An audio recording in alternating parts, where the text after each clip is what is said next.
గత ప్రభుత్వం నిర్మించిన రుషికొండ భవనాలను ప్రజలకు అందుబాటులో ఉంచాలన్నదే అందరి కోరిక అని బీజేపీ నేత విశాఖ ఉత్తర నియోజకవర్గం ఎమ్మెల్యే విష్ణుకుమార్ రాజు అన్నారు.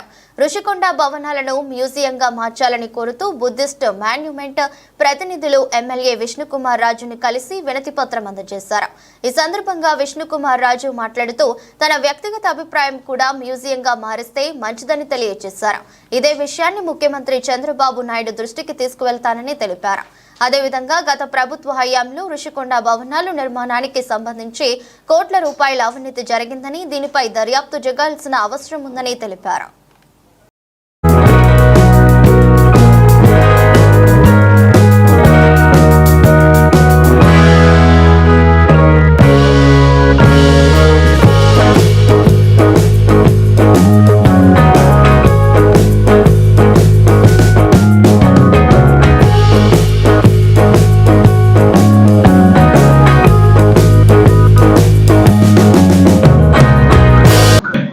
ఆవేళ ఎందుకో అలాగ ఆగింది. ఆ రోజు మీరు అంబేద్కర్ భవన్ లో చూపించినటువంటి ఒక్కరిసారి సపోర్ట్ చేశారు సార్.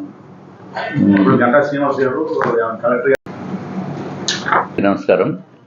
ఈరోజు Buddhist monuments protection welfare association వారు మా దగ్గరికి రావటము, వారు ఈ ఏదైతే మన రుషికొండ ప్యాలెస్ ఉందో ఆ రుషికొండ ప్యాలెస్ని పబ్లిక్ మ్యూజియంగా, అంటే విశాఖ మ్యూజియంగా, మన రాష్ట్ర మ్యూజియంగా, అట్లాగే తెలుగువారి మ్యూజియంగా అది ఉండేటట్టు చేయవలసిందిగా వారు వినతి పత్రం ఇవ్వటం జరిగింది. వాస్తవానికి అక్కడ మనకి తొట్లకొండ ఉంది, బావికొండ ఉంది, అట్లాగే మనకి ఇంకా మంచి అద్భుతంగా తీర్చిన బుద్ధిస్ట్ స్తూపాలు ఉన్నాయి అక్కడ. అట్లాగే పావురాళ్ళ కొండ అనేది కూడా ఉంది. బుద్ధిస్ట్ వచ్చి వాళ్ళు సందర్శించుకుని వెళ్ళిపోయే పరిస్థితి ఉంది. సో దాని మూలంగా ఇక్కడ కూడా ఆ బిల్డింగ్స్లో ఒక పార్ట్ 2లో ఈ బుద్ధిస్ట్కి సంబంధించినవి కూడా పెడితే బాగుంటుంది ఒక బిల్డింగ్లో అని చెప్పి వారు రిక్వెస్ట్ చేయడం గురించి రావటం జరిగింది. వాస్తవానికి విశాఖలో ఒక రాష్ట్ర మ్యూజియం ఉండవలసిన నెసెసిటీ ఉంది. తప్పనిసరిగా అది ఏదైతే రుషికొండ ప్యాలెస్ చాలా ఎక్కువ డబ్బు వెచ్చించి అవినీతి చేశారు దాంట్లో. ఎందుకంటే అటువంటి బిల్డింగ్ కట్టేదానికి 450 కోట్ల రూపాయలు వెచ్చించవలసిన అవసరం లేదు.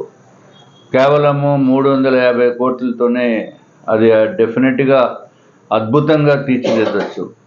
దీంట్లో కనీసం నా వ్యక్తిగతమైన ఉద్దేశము 150 కోట్ల నుంచి 200 కోట్ల రూపాయలు అవినీతి జరిగింది అనేది మా యొక్క అభిప్రాయం.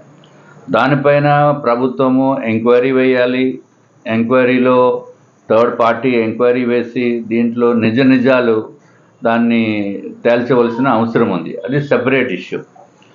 రెండో ఇష్యూ, అది దాంట్లో వాళ్ళు ప్రజలకి కూడా తెలియాలి కాబట్టి ఒక 30 మందో 50 మందో కూర్చుని ఒక టేబుల్, అది చైర్లు ఖరీదు కాకుండానే సుమారు 51 లక్ష రూపాయలు వాళ్ళు ఛార్జ్ చేయటం జరిగిందంటే వాళ్ళకి చేతికి ఎంత దొరికితే అంత శాంక్షన్ ఇచ్చేయటము కాంట్రాక్టర్ వారికి ఇచ్చి మళ్ళీ దోపిడీ చేయటం అనేది అలవాటు పరంగా మారిపోయింది.